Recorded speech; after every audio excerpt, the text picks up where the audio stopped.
नमस्कार दोस्तों, study with Maithili channel पर आप सभी लोग का स्वागत है। और आज हम लोग देखेंगे भारतीय अनुसंधान संगठन से जो प्रश्न पूछे गए हैं। और चलिए सीधे मुद्दे पर आते हैं।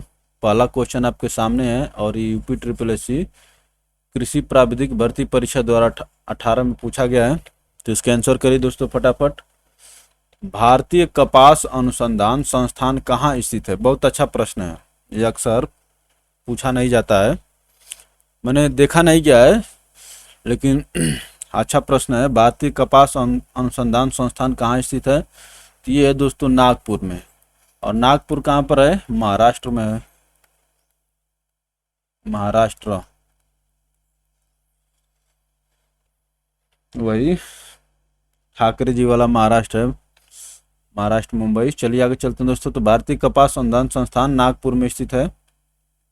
अब देखिए, केंद्रीय कपास अनुसंधान अनुसंधान संस्थान नागपुर महाराष्ट्र में स्थित है। इसकी स्थापना 1976 में हुई थी। इसके अन्य दो क्षेत्रीय केंद्र हरियाणा और तमिलनाडु में है। कुछ प्रमुख राष्ट्रीय अनुसंधान संस्थान हैं, देखिए। कांच और सिरामिक अनुसंधान संस्थान कोलकाता, ये बहुत महत्वपूर्ण पूछा जाता है खूब। केंद्रीय खनन एवं ईंधन अनुसंधान संस्थान धनबाद हो गया। चर्म अनुसंधान संस्थान जो है चेन्नई।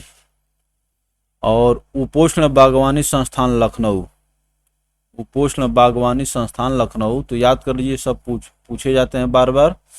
कांच और सिरामिक कोलकाता हो गया, खनन एवं ईंधन हो गया धनबाद, चर्म हो गया चेन्नई, उपोष्ण बागवानी हो गया लखनऊ। चलिए आगे चलते हैं दोस्तों। गुरु अंगद देव पशु चिकित्सा और पशु विज्ञान विश्वविद्यालय पंजाब के किस शहर में स्थित है? बताइए। गुरु अंगद देव, ये है जो पशु चिकित्सा और पशु विज्ञान विश्वविद्यालय, पशु चिकित्सा और पशु विज्ञान विश्वविद्यालय गुरु अंगद देव, यह है पंजाब के लुधियाना शहर में है। ऑप्शन बी करेक्ट होगा। चलिए आगे चलते हैं फटाफट। देखिए लोअर में पूछा था 19 में, थर्ड शिफ्ट में। गुरु अंगद देव पशु चिकित्सा और पशु विज्ञान विश्वविद्यालय पंजाब के लुधियाना शहर में स्थित है। इस विश्वविद्यालय की स्थापना वर्ष 2005 में हुई थी। चलिए आगे चलेंगे हम लोग। तो गुरु अंगद देव पशु चिकित्सा और पशु विज्ञान विश्वविद्यालय पंजाब लुधियाना। भारत का हिमाद्री स्टेशन स्थित है। हिमाद्री, बताइए कहाँ पर स्थित है?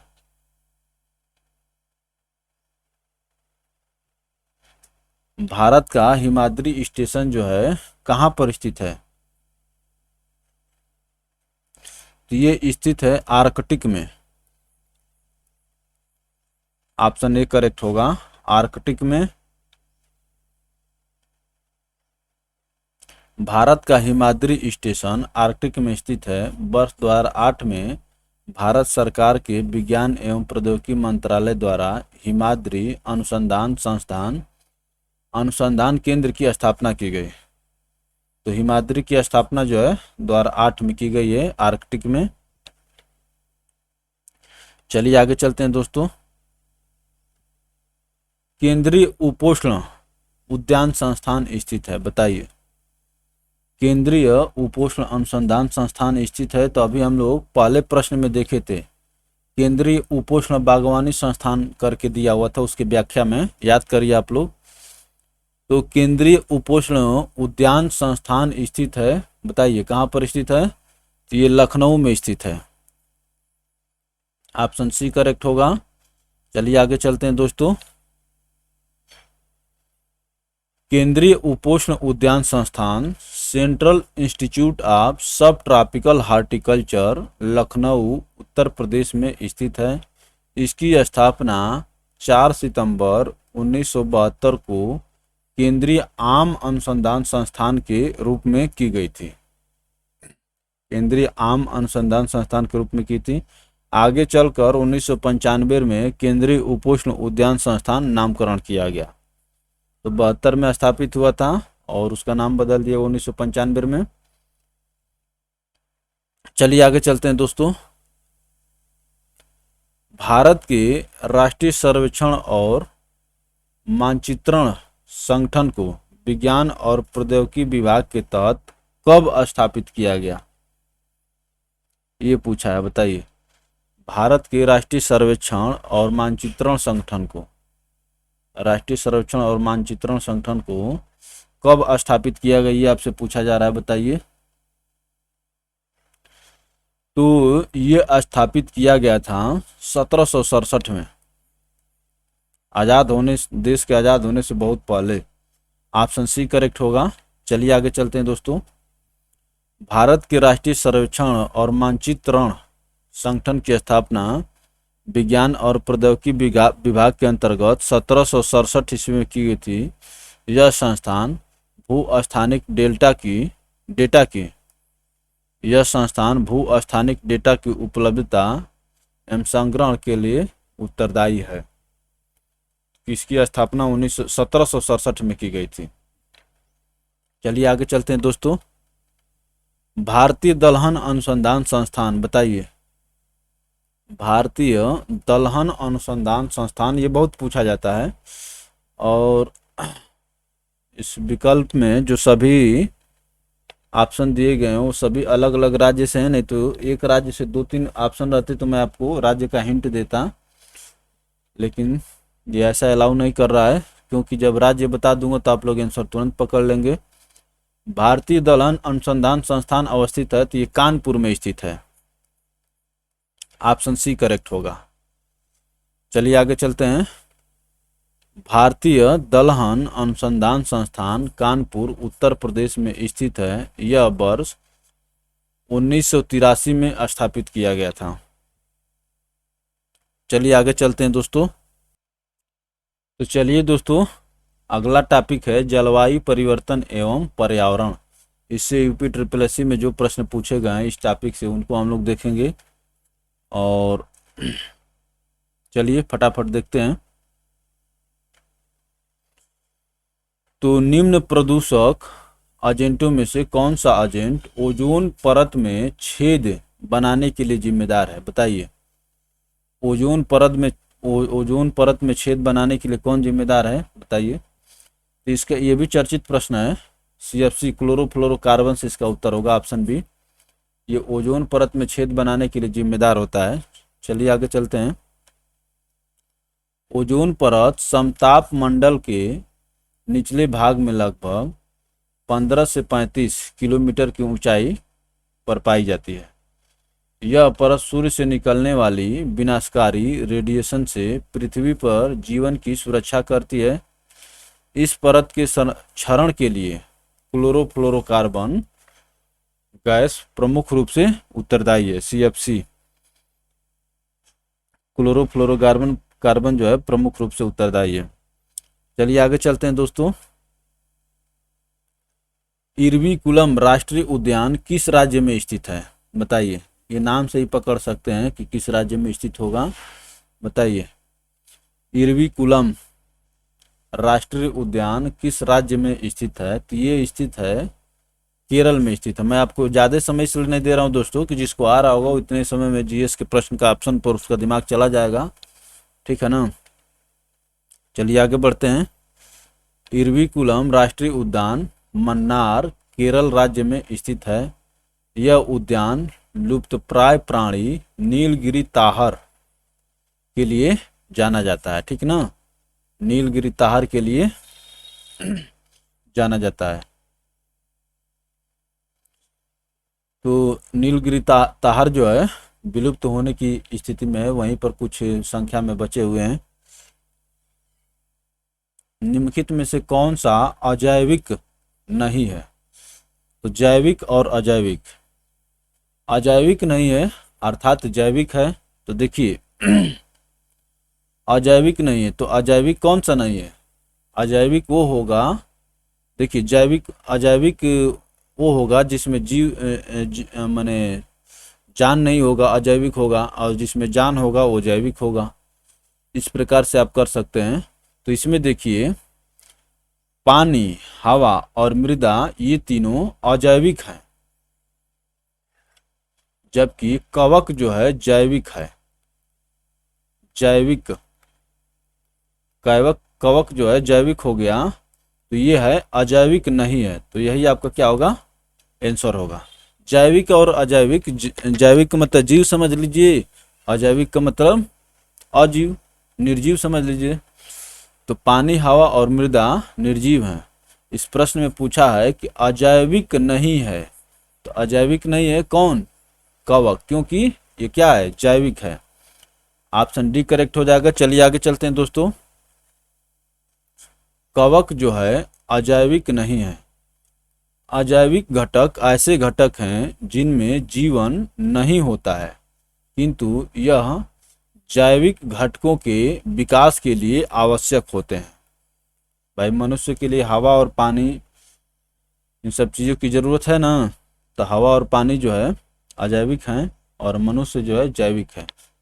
पेड़ पौधे भी जैविक हैं। चलिए आगे चलते हैं दोस्तों। भारत में कुल कितने संरक्षित जैवमंडल रिजर्व हैं, बायोस्फीयर रिजर्व कितने हैं बताइए, ये पूछ रहा है। भारत में कुल कितने संरक्षित जैवमंडल हैं, बायोस्फीयर रिजर्व, तो ये जो है भारत में जो है कुल 18 जैवमंडल हैं। ऑप्शन सी करेक्ट होगा। चलिए आगे चलते हैं दोस्तों। वर्तमान में भारत में कुल 18 संरक्षित जैवमंडल बायोस्फीयर रिजर्व हैं। इनमें से 11 जैवमंडल को यूनेस्को के मैन एंड बायोस्फीयर मैप कार्यक्रम के तहत जैवमंडल निचयों के वैश्विक नेटवर्क में शामिल किया गया है। जुलाई 2018 में कंचनजंगा जैवमंडल निचयों के वैश्विक नेटवर्क में शामिल होने वाला 11वां जैवमंडल निचय बना, ठीक ना। तो भारत में कुल 18 बायोस्फीयर रिजर्व हैं, बायोस्फीयर रिजर्व, ठीक है ना, जिसमें से 11 जो है यूनेस्को की एक सूची है, मैप मैन एंड बायोस्फीयर कार्यक्रम के तहत शामिल किए गए हैं 11 को। तो वही कह रहा है कि 11वां बनने वाला कौन था, कंचनजंगा जैवमंडल बायोस्फीयर। चलिए आगे चलते हैं दोस्तों। दांदेली वन्य जीव अभयारण्य भारत के किस राज्य में स्थित है, दांदेली वन्य जीव अभयारण्य भारत के किस राज्य में स्थित है बताइए। तो दांदेली वन्य जीव अभयारण्य जो है भारत के कर्नाटक राज्य में स्थित है। ऑप्शन डी करेक्ट होगा। चलिए आगे बढ़ते हैं। दांदेली वन्य जीव अभयारण्य भारत के कर्नाटक राज्य में स्थित है। यह कुल इतने वर्ग किलोमीटर क्षेत्र में फैला हुआ है, ठीक है ना, यह इतने वर्ग किलोमीटर क्षेत्र में फैला हुआ है। चलिए आगे चलते हैं दोस्तों।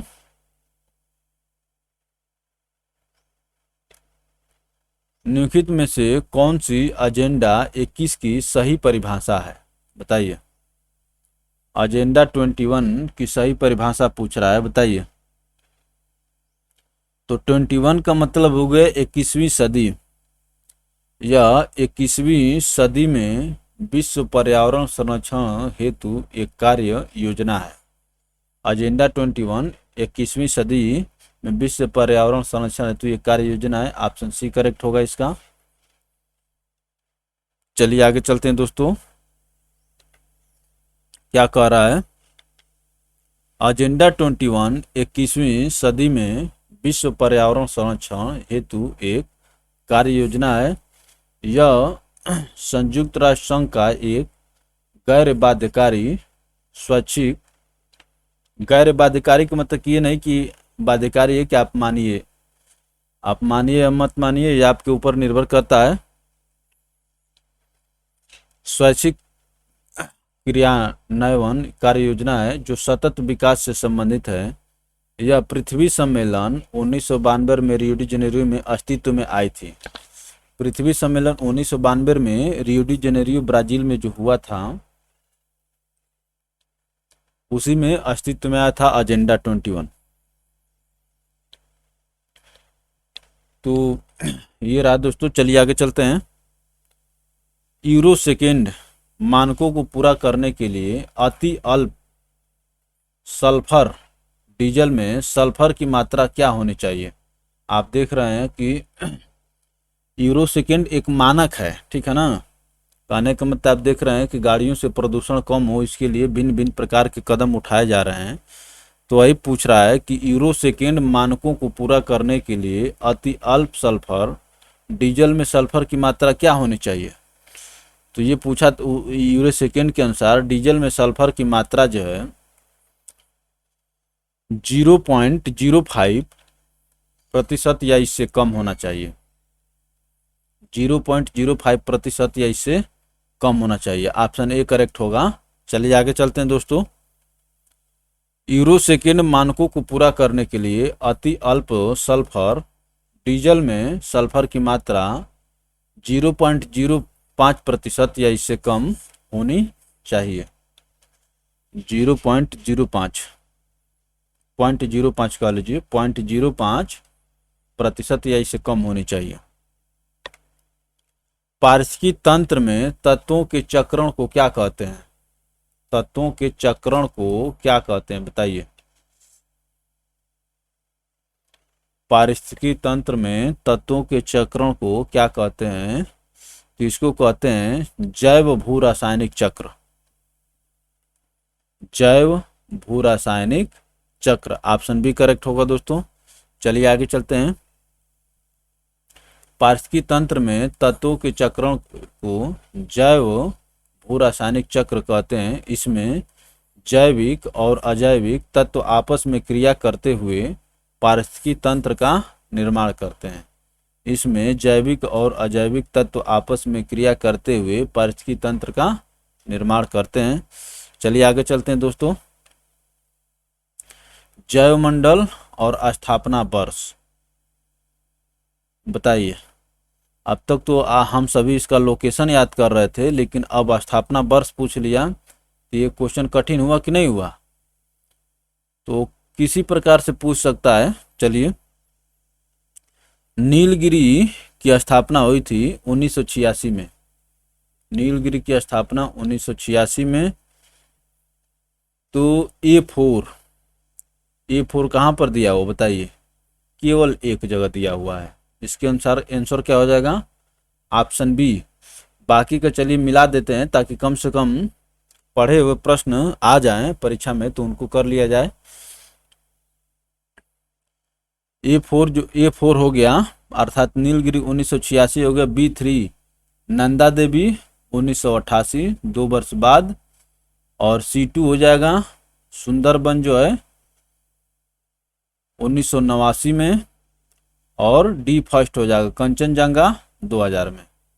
तो देखिए एक सीक्वेंस है 1986, 1988 और 1989 और सन 2000। तो इसमें कौन हुआ था। नीलगिरी था। इसमें कौन था। नीलगिरी। और 88 में कौन हो गया। नंदा देवी। और 89 में बताइए। 89 में हो गया सुंदरबन।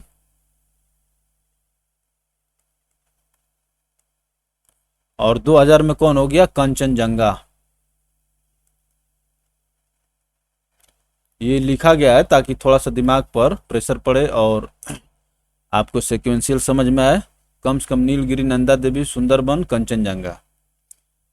तो अगर वर्ष नहीं याद रहेगा तो ये सीक्वेंस याद रहेगा तो फिर भी काम चल जाएगा परीक्षा में, ठीक है ना। हम मानते हैं कि आपके सामने ये 4 विकल्प दिए हैं। आपके दिमाग में ये है कि ये जो 4 विकल्प इनमें सबसे पहले नीलगिरी हुआ था, उसके बाद नंदा देवी हुआ था, उसके बाद सुंदरबन हुआ था, उसके बाद कौन हुआ था कंचनजंगा।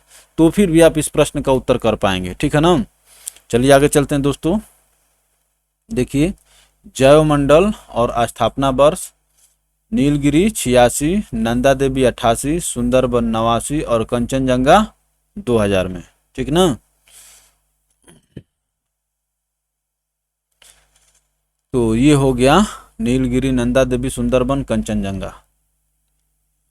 अब चलिए भादरा वन्यजीव अभयारण्य किस राज्य में स्थित है। भद्रा वन्य जीव अभयारण्य जो है किस राज्य में स्थित है, बताइए। भद्रा वन्य जीव अभयारण्य जो है ये कर्नाटक राज्य में स्थित है। ऑप्शन सी करेक्ट होगा। चलिए आगे चलते हैं। भद्रा वन्य जीव अभयारण्य कर्नाटक राज्य चिकमंगलूर एवं शिमोगा जिला में स्थित है। ये 1974 में इसे स्थापित किया गया था। भद्रा वन्य जीव अभयारण्य कर्नाटक राज्य में स्थित है। चिकमंगलूर और शिमोगा जिला हो गया, 1974 हो गया। चलिए आगे चलते हैं दोस्तों, याद रखिए। किसी विशेष भौगोलिक क्षेत्र में पाए जाने वाले पशु साम्राज्य को अच्छा ये कह रहा है, किसी विशेष भौगोलिक क्षेत्र में पाए जाने वाले पशु साम्राज्य को क्या कहते हैं। दो शब्द होते हैं, फ्लोरा और फौना, ठीक ना। तो ये पशु साम्राज्य को क्या कहते हैं, ठीक ना। तो पशु साम्राज्य को क्या कहेंगे, देखिए दो शब्द होते हैं, फ्लोरा और फौना, ठीक है ना। जो आपको इसमें दिया हुआ है फ्लोरा फौना, तो फ्लोरा से खुद आपको समझ में आ रहा है कि फूल, फ्लोरा से आपको खुद समझ में आ रहा है कि फूल, तो यहाँ पर पशु की बात कर रहा है, तो जाहिर सी बात है क्या हो गया, फौना हो गया। जो पशु हैं, जीव जंतु कीड़े मकोड़े हैं, उनको फौना के श्रेणी में रखा जाता है, और जो फूल पेड़ पौधे पत्तियां हैं इन सबको फ्लोरा के अंतर्गत रखा जाता है। तो देखिए ये ट्रिक लगाइए इस पर, फ्लोरा फौना। तो फ्लोरा का मतलब फूल और फौना में पशु खुद लिख ही दिया, पशु साम्राज्य को कहते हैं, तो फौना हो गया। क्या कह रहा है देखिए, किसी विशेष भौगोलिक क्षेत्र में पाए जाने वाले पशु साम्राज्य को फौना कहते हैं, जबकि फ्लोरा किसी विशेष क्षेत्र में प्राकृतिक रूप से उत्पन्न वनस्पति या स्थानीय वनस्पति के वर्णन के लिए संदर्भित किया जाता है। तो ये पूछ लेता है फ्लोरा फौना, ठीक है ना। और आपके सामने पूछा ही हुआ ये प्रश्न, तो आप समझ गए कि फ्लोरा का मतलब कि वनस्पति और फौना का मतलब कि जीव जंतु। थट्टेकड़ पक्षी अभयारण्य कहाँ स्थित है, बताइए। थट्टेकड़ पक्षी अभयारण्य कहाँ स्थित है, ये आपको बताना है, बताइए दोस्तों। तो ये जो है केरल राज्य में स्थित है, पक्षी अभयारण्य बर्ड। थट्टेकड़ पक्षी अभयारण्य कहाँ स्थित है, तो केरल राज्य में स्थित है। चलिए आगे चलते हैं। थट्टेकड़ पक्षी अभयारण्य, जिसे सलीम अली पक्षी अभयारण्य के नाम से भी जाना जाता है। देखिए सलीम अली पूछता तो बहुत लोग मार देते, लेकिन इसका थट्टेकड़ पक्षी अभयारण्य पूछ लिया। केरल के एर्नाकुलम जिले के कोठामंगलम तालुक में स्थित है। यह पक्षी अभयारण्य पेरियार नदी के उत्तरी किनारे पर स्थित है। यह अभयारण्य इतने किलोमीटर क्षेत्र में स्थित है। तो अगर सलीम अली पक्षियों को के अध्ययन करने वाले थे, इनको पक्षियों का बहुत ज्ञान है, उन्हीं के नाम पर रखा गया। सलीम अली पक्षी अभयारण्य जो है कहाँ पर है, केरल में है, एर्नाकुलम जिले में। तो यहाँ पर सलीम अली ने पूछ लिया थट्टेकड़ पक्षी अभयारण्य, जबकि सलीम अली को ही कहते हैं। चलिए आगे चलते हैं दोस्तों। अब देखिए, वन्य जीव संरक्षण अधिनियम 1972 के अनुसार निम्नलिखित में से किस अनुसूची में निरपेक्ष पूर्ण संरक्षण और अपराध के लिए प्रावधान है, बताइए। वन्य जीव संरक्षण अधिनियम 1972 के अनुसार निम्नलिखित में से किस अनुसूची में निरपेक्ष पूर्ण संरक्षण और अपराध के लिए प्रावधान है। तो ये प्रावधान है अनुसूची 1 और अनुसूची 2 में। इसके अनुसार क्या हो जाएगा, ऑप्शन डी करेक्ट हो जाएगा। भैया देख लीजिए, इस प्रकार के भी प्रश्न पूछता है, ठीक है ना। तो पहले तो यही प्रश्न बनता है कि वन्य जीव संरक्षण अधिनियम कब आया था, तो 1972 में आया था, ये पूछता है। अब पूछ लिया कि निरपेक्ष पूर्ण संरक्षण और अपराध के लिए प्रावधान है, तो अनुसूची 1 और अनुसूची 2 में। तो हम लोग अधिनियम तो पढ़े नहीं है, लेकिन कम से कम इस पूछा है तो इसको देख लिया जाए, ताकि आगे जो है अगर पूछा जाए तो कर लिया जाए। प्रीवियस ईयर क्वेश्चन पढ़ने का मतलब यही होता है कि या तो प्रश्न पूछा जाए तो उसको कर लें, या आप दूसरी किताब पढ़ते समय इस पर ध्यान लगाएं कि हाँ किस प्रकार के प्रश्न पूछ रहा है। कोई भी आदमी कंप्यूटर तो है नहीं कि कुछ सब कुछ पढ़ लेगा, सब कुछ स्कैन कर लेगा। वन्य जीव संरक्षण अधिनियम 1972 के अनुसार अनुसूची 1 और 2 में निरपेक्ष पूर्ण संरक्षण और अपराध के लिए प्रावधान है, जबकि अनुसूची 3 और 4 में वर्णित संरक्षण और अपराध के लिए दंड बहुत कम है। ठीक है ना। अनुसूची 3 और 4 में वर्णित संरक्षण और अपराध के लिए दंड बहुत कम है। तो लेकिन अनुसूची 1 और 2 में संरक्षण और अपराध की प्रावधान है, मैंने इसमें जो दंड ज्यादा होगा। ठीक है ना। तो वही बात कर रहे हैं। 4 अनुसूचियां हो गई, 1, 2, 3, 4। तो ये दोनों में दंड ज्यादा है और ये दंड बहुत कम है। चलिए आगे चलते हैं दोस्तों। सर्वप्रथम पारिस्थितिकी तंत्र शब्द का प्रयोग किया है, ये भी पूछता है। सर्वप्रथम पारिस्थितिकी तंत्र शब्द का प्रयोग किया था, कौन किया था बताइए। ये किए थे एजी टांसले। ये प्रश्न बार बार पूछा जाता है। ठीक है ना। ऑप्शन ए करेक्ट होगा। चलिए आगे चलते हैं। पारिस्थितिकी तंत्र इकोसिस्टम शब्द का प्रयोग सर्वप्रथम एजी टांसले साहब किए थे इकोसिस्टम शब्द का प्रयोग।